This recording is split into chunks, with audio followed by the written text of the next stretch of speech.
if I were to graph the next couple of exponential functions I've given here by hand without a graphing calculator, I'd look at the exponent and see that this is x minus 4. And, you know, I'm going to take 6 and raise it to a power.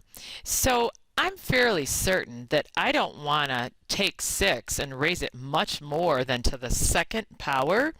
So if I put a 6 in here for x, 6 minus 4 is 2. And 6 to the second power is 36. Even that, I can't graph that. If I put a 5 in here for x, 5 minus 4 is 1, and I'd have 6 to the first power. If I put a 4 in here for x, 4 minus 4 is 0, and anything raised to the 0 power is 1. So this is not quite the same as if I had just 6 to the x power, because now I have a binomial as an exponent. When I put a 3 in here, 3 minus 4 is a negative 1, and 6 to the negative 1 is 1/6. And then a 2 in here, 2 minus 4 is a negative 2, and that would be 1 over 6 squared, which is practically 0, 1 over 36. I better stop because I can't even graph that. So when x is 6, y is 36. So way up here, but I can't really, do that. When x is 5, 1, 2, 3, 4, 5, I go up 6, 3, 4, 5, 6. When x is 4, 1, 2, 3, 4, I go up 1. When x is 3, I go to 1/6, and x is 2, I go to 1/36, and the graph of this exponential function is going to hang still here above this x-axis, because no matter what I do, if I put a 0 in here, I'm going to have 6 to the negative 4. And 6 to the negative 4 is 1 divided by a big number. And 1 divided by a big number is close to 0, but not quite 0. Again, an arrowhead up here. This plus 1 on this one translates this equation off of the x-axis onto where y is equal to 1. Check it out. So because of the x minus 3, I probably could start with a 4 or a 5 here. Let's try a 5. And I'm starting big because it's easier. So 2 to the 5 minus 3 means 2 to the second power, which is 4, and 4 plus 1 is 5. When x is 4, I'll have here 4 minus 3, which is 2 to the first, and 2 plus 1 is 3. A 3 here will give me 2 to the 0 power. And 2 to the 0 power is 1, and 1 plus 1 is 2. And now here's where I start going pretty small.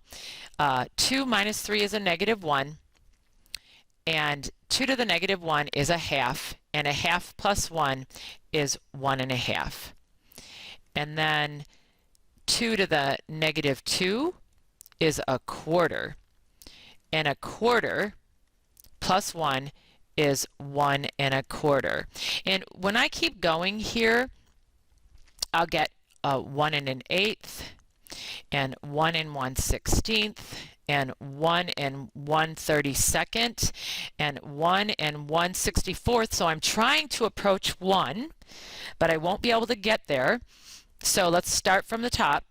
X is 5, y is 5, x is 4, y is 3, x is 3, y is 2, x is 2, y is 1.5, 1, it's 1.25, x is 0, it's 1 1/8, then 1 1/16, and 1 1/32, and 1 1/64. And I'm just going to try real hard to not let this curve go below the line where y is equal to 1. And that's because of this plus 1 right here. These did not have a constant, so they were above the x-axis. The asymptote was y is 0. Now the line that y can't go below is 1. It can never get below y is equal to 1. Look at all these 1s, but 1 1/64. Okay. An exponential and logarithmic functions are what's called inverse functions. And an inverse function is one such that where you take these y equals 2 to the x power, which is an exponential growth curve, and let's go ahead and do it really quick, but if you don't mind, I'm just going to do these numbers in my head. I'm going to start with small numbers. So 2 to the negative 2 is 1 over 2 squared, or a quarter. 2 to the negative 1 is a half. 2 to the 0 is 1. 2 to the first is 2. 2 to the second is 4, and 2 to the third is 8. An inverse function is one where you take this y and this x value and you switch them. So you move the x over here and you move the y over there. We'll come and draw this in a minute. And this is going to be called a logarithmic function when we get to our next segment. But let's go ahead and graph the first one. So we go to the left 2 and up a quarter. We go to the left 1 and up a half. 0, x is 0, y is 1. X is 1, y is 2. X is 2, y is 4. X is 3, y is 8. And this is the graph of an exponential growth curve because it had a 2 as its base. When I go to graph this one, what I have to do is I have to pick values for y, not for x, because I don't know how to find this if I pick values for x. But I sure can pick a negative 2 for y and take 2 to the negative 2 and think of it as 1 over 2 squared, which is a quarter. And I can put a negative 1 in for y. 2 to the negative 1 is 1 over 2. And I can put a 0 in for y. 2 to the 0 is 1.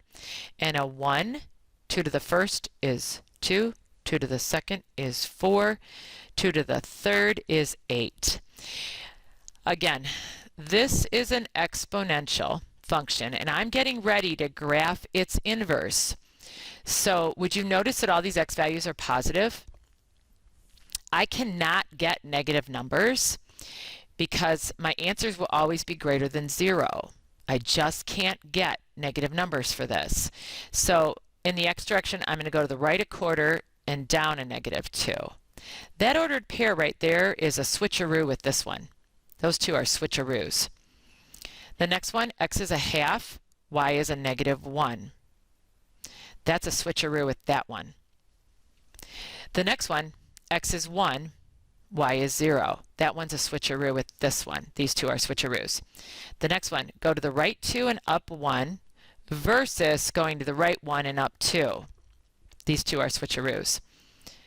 Go to the right 4 and up 2. Those two are switcheroos. And then go to the right 8 and up 3. Those two are switcheroos.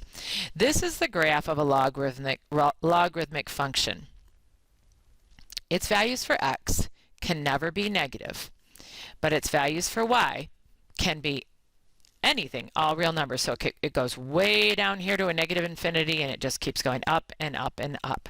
We will define a logarithmic function in our next section. What I'd like you to notice is the graph of a function and a function, the red one, and its inverse are reflective across the line where y is equal to x. This line right here that I'm drawing right here. So the definition of an inverse function is that, I'm going to draw over here as well, is that if you folded this paper on that green line, that the blue line and the red line would make purple, I think. You know, if they were wet ink, this blue would fold right over top on that red line, and again, you know, I think red and blue make purple when you mix them together. But that's the definition of a function in its inverse. Just want to be sure that you understand that this is an increasing function, and because of the 2, and that this is a decay or a decreasing because it's got that fractional exponent. I'm going to stop and then go on to a couple of applications in our next segment.